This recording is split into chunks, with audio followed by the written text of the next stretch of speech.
Assalamualaikum warahmatullahi wabarakatuh. Baiklah, kami dari kelompok 6 akan menjelaskan video materi kami tentang dampak dari konflik Timur Tengah terhadap Indonesia dan negara maju. Perkenalkan, nama saya sendiri Hidayat Ramadhani dengan NIM 143230098. Saya Nova Eka Fitriana dengan NIM 143230107. Saya Tiffany Arindasari dengan NIM 143230112. Saya Risa Asfasyazuana dengan NIM 143230127. See you guys, selamat menyaksikan. Timur Tengah merupakan kawasan yang strategis yang kaya akan sumber daya energi, terutama minyak bumi dan gas alam. Timur Tengah dilalui oleh lintas perdagangan, baik darat maupun laut, dan menjadi penghubung tiga benua Asia, Afrika, dan Eropa. Jadi sangat penting untuk stabilitas ekonomi, perdagangan, serta pertahanan global.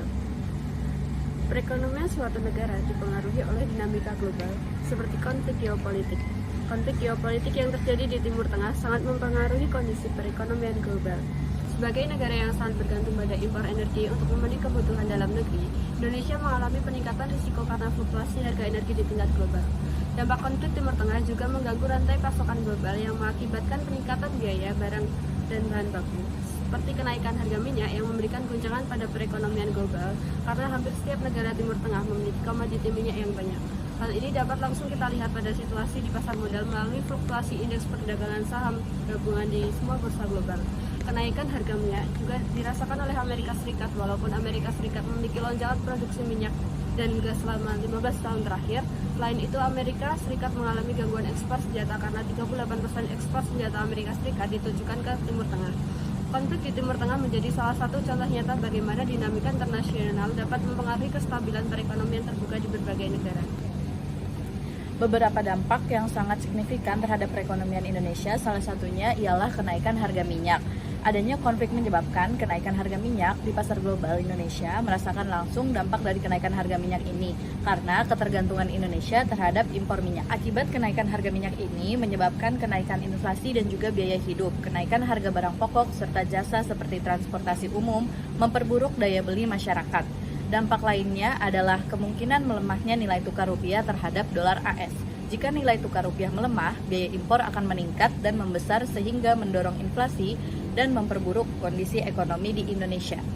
Kenaikan harga minyak ini berpotensi memperbesar defisit anggaran pemerintah akibat meningkatnya subsidi energi.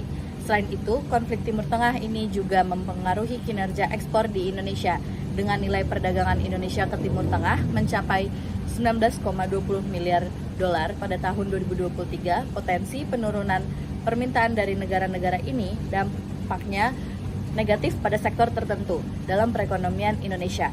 Eksportir Indonesia menghadapi tantangan dalam mengakses pasar di Timur Tengah selama periode konflik. Produk-produk ekspor Indonesia seperti minyak sawit, karet, dan tekstil menghadapi hambatan logistik dan tarif yang lebih tinggi ketika dikirim ke wilayah konflik.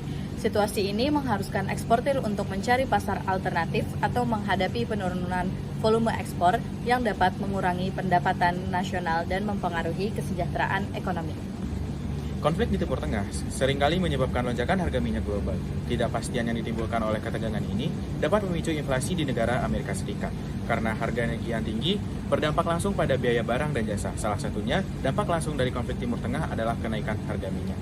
Ketidakpastian di kawasan ini dapat menyebabkan gangguan dalam produksi dan distribusi minyak, yang berpotensi meningkatkan harga minyak global.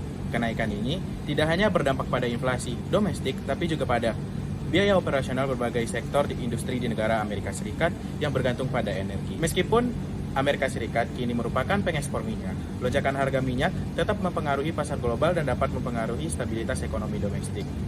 Selanjutnya, ketidakpastian yang ditimbulkan oleh konflik di Timur Tengah juga mendorong investor untuk mencari aset yang lebih aman seperti obligasi pemerintah Amerika Serikat. Hal ini dapat menyebabkan fluktuasi dalam pasar saham dan mempengaruhi nilai tukar mata uang. Selanjutnya, ketidakpastian ini berpotensi memperlambat investasi asing dan domestik karena perusahaan mungkin menunda keputusan investasi hingga situasi menjadi lebih stabil. Konflik ini juga mempengaruhi jalur perdagangan internasional. Misalnya, serangan terhadap kapal-kapal di Laut Merah oleh kelompok militan dapat mengganggu pengiriman barang dan meningkatkan biaya logistik. Hal ini berdampak pada biaya barang impor Amerika Serikat dan dapat mempengaruhi daya saing produk domestik. Dalam menghadapi konflik Timur Tengah, Indonesia perlu mengambil langkah-langkah untuk mengatasi risiko yang didapat dan menjaga stabilitas ekonomi. Indonesia dapat melakukan beberapa langkah strategi yang dapat diterapkan dengan kebijakan pemerintah dan bank sentral. Salah satu langkah utama yang bisa diambil oleh pemerintah adalah menyusun regulasi khusus yang mengatur force majeure dalam kontrak perdagangan internasional, termasuk ketentuan khusus untuk situasi konflik bersenjata. Regulasi semacam ini akan memberikan panduan yang jelas bagi perusahaan-perusahaan dalam menyusun kontrak mereka dan mengklaim pengecualian akibat kejadian luar biasa yang tidak terduga. Dengan adanya regulasi yang jelas dan tegas, perusahaan akan memiliki landasan hukum yang lebih kuat untuk menghadapi situasi tidak terduga yang dapat mengganggu pelaksanaan kontrak perdagangan internasional. Selain itu, pemerintah juga memperkuat lembaga fasilitasi perdagangan seperti Badan Koordinasi Penanaman Modal atau BKPM dan Kementerian Perdagangan untuk membantu perusahaan dalam mengelola risiko dan menyusun strategi yang efektif. Lembaga-lembaga ini dapat menyediakan informasi terkini mengenai situasi geopolitik dan dampaknya terhadap perdagangan internasional, serta memberikan bantuan hukum dan konsultasi bisnis kepada perusahaan-perusahaan yang terkena dampak. Kebijakan ekspor-impor nasional yang diterapkan oleh pemerintah Indonesia juga harus mendukung kelancaran perdagangan internasional dan mengurangi hambatan yang mungkin timbul akibat situasi konflik. Kebijakan ini dapat mencangkup insentif untuk diversifikasi pasar, dukungan finansial untuk perusahaan yang terdampak, serta peningkatan koordinasi dengan lembaga internasional untuk menangani gangguan perdagangan. Pemerintah juga perlu mengatur permintaan impor minyak dengan memberlakukan pembatasan minyak untuk sektor tertentu dan secara penggunaan bahan bakar alternatif lainnya yang dibarengi dengan meningkatkan produksi minyak dan gas bumi dalam negeri untuk mengurangi ketergantungan pada impor. Bank sentral dalam menghadapi konflik Timur Tengah dapat mengambil kebijakan untuk menjaga stabilitas ekonomi. Yang pertama, Bank sentral perlu menjaga stabilitas sistem keuangan untuk menjaga kestabilan sistem ekonomi dari guncangan pasar global. Bank Indonesia dan Otoritas Jasa Keuangan akan berupaya menjaga kestabilan sistem ekonomi dengan menerapkan kebijakan moneter yang sesuai untuk mempertahankan nilai tukar rupiah dan inflasi. Kedua, dapat memastikan suku bunga real Indonesia tetap kompetitif dibandingkan dengan negara-negara berkembang lainnya. Selain itu, Bank Sentral perlu mendorong kebijakan repatriasi saat nilai tukar melemah untuk menjaga keseimbangan pasokan dan permintaan valuta asing dalam negeri. Ada beberapa kebijakan yang diterapkan oleh Amerika Serikat untuk menghadapi dampak konflik Timur Tengah ini, terutama melibatkan Israel dan Iran. Mencakup beberapa langkah strategis yang dilakukan pemerintah untuk meminimalkan dampak negatif akibat konflik tersebut, yaitu dengan monitoring situasi ekonomi. Pemerintah AS memonitoring situasi ekonomi bekerja sama dengan IMF dan juga penyesuaian kebijakan fiskal. Adapun kebijakan yang diterapkan oleh Bank Sentral untuk meredam dampak konflik Timur Tengah ini ialah dengan cara kebijakan suku bunga. FED yang berperan penting dalam menangani fluktuasi ekonomi akibat konflik. FED harus menunda pemangkasan suku bunga karena kenaikan harga minyak dunia yang mempengaruhi inflasi, sehingga FED harus menyesuaikan kebijakan moneternya untuk menjaga stabilitas ekonomi. Pengawasan inflasi FED harus memantau inflasi yang mungkin meningkat akibat konflik. Dengan kebijakan yang ketat dapat meredam inflasi. Baik, dari beberapa penjelasan kita sebelumnya dapat ditarik kesimpulan.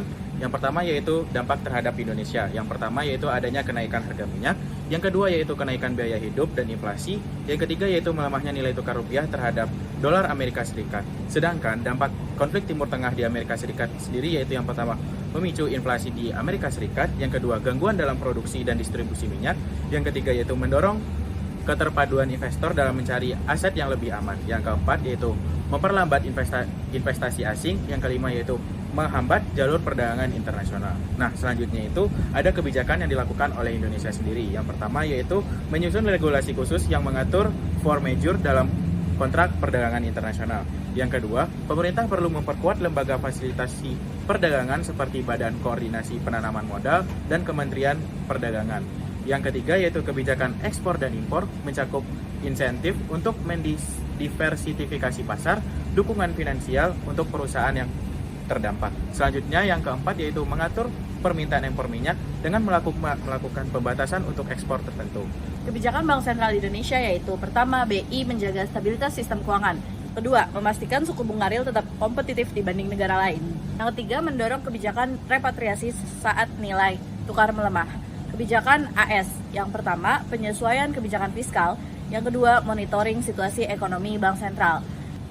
Kebijakan Bank Sentral AS untuk menghadapi konflik Timur Tengah. Yang pertama, kebijakan suku bunga oleh FED. Yang kedua, ada pengawasan inflasi.